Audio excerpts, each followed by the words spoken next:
కాకినాడ జిల్లాలో ఇప్పటి వరకు 16,49,181 మంది ఓటర్లుగా నమోదయ్యారని కాకినాడ కలెక్టరేట్లో నిర్వహించిన గుర్తింపు పొందిన రాజకీయ పార్టీల ప్రతినిధుల సమావేశంలో జిల్లా రెవెన్యూ అధికారి డాక్టర్ టి తిప్పేనాయక్ తెలిపారు.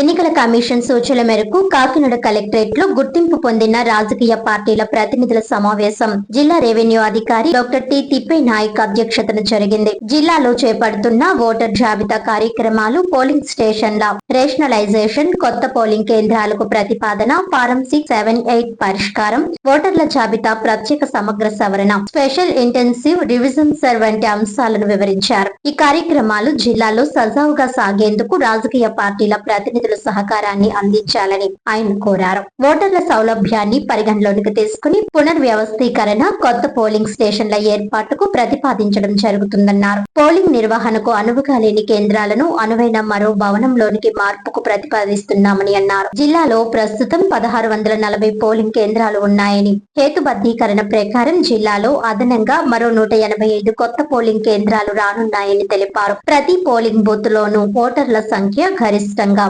1150గా తీసుకుని కొత్త పోలింగ్ కేంద్రాల ఏర్పాటుకు ప్రతిపాదించినట్లు వివరించారు. జిల్లాలో త్వరలో స్పెషల్ ఇంటెన్సివ్ రివిజన్స్ ప్రక్రియ ప్రారంభం కానుందని, ఈ ప్రక్రియ జిల్లాలో పారదర్శకంగా జరిగేందుకు రాజకీయ పార్టీల ప్రతినిధుల సహకారం అందించాలని కోరారు. రాజకీయ పార్టీల ప్రతినిధులు తమ పార్టీలకు సంబంధించిన బూత్ లెవెల్ ఏజెంట్లను తప్పనిసరిగా నియమించుకోవాలని అన్నారు. ఇందుకు బూత్ లెవెల్ ఏజెంట్ల నియామకానికి ఎన్నికల కమిషన్ నిర్దేశించిన BLA-2 ఫామ్ లో వివరాలు తెలియజేయాలని ఆయన సూచించారు. ఈ సమావేశంలో గుర్తింపు పొందిన రాజకీయ పార్టీల ప్రతినిధులు గదుల Saibaba TDP, Ravuri Venkateswararao YSRCP, Adabala Satyanarayana Janasena, Chodisetti Ramesh Babu Bhajapa, సబ్బార Papparao BSP, Polisetty Srinivas INC, కరణం ప్రసాద్ రావు CPM, కె కృష్ణమోహన్ ఆప్, collectorate AO yes Rammohan Rao, ఎన్నికల విభాగ సూపరింటెండెంట్ ఎం జగన్నాథం తదితరులు పాల్గొన్నారు.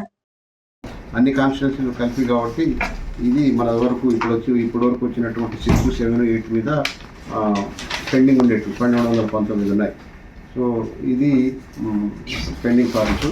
తర్వాత rationalisations of polling station as per instructions of the ECI new Delhi CEO AP Velagapudi, rationalisation of polling station was taken up in the district. If building in the developing as polling station in the same nearest locality, making the new polling station upper limit of the electoral strength taken as 1150. So ఇది మనం already పంపించినాం కదా, ఇది proposal పంపించినాం already.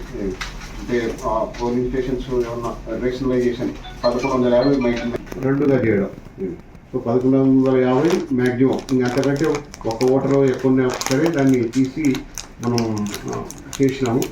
తర్వాత మళ్ళీ పెరుగుతాయి అనుకో 50 1150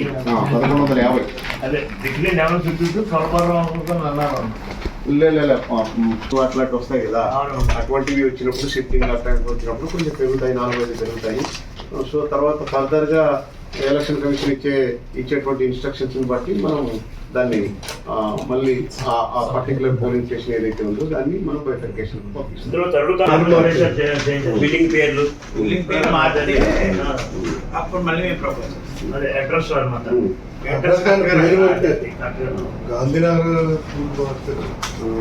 అక్కడ AC లెవెల్లో EROs electoral registration nomination location and the creation of new polling stations supplied to all the recognized political parties and registered unrecognized political parties.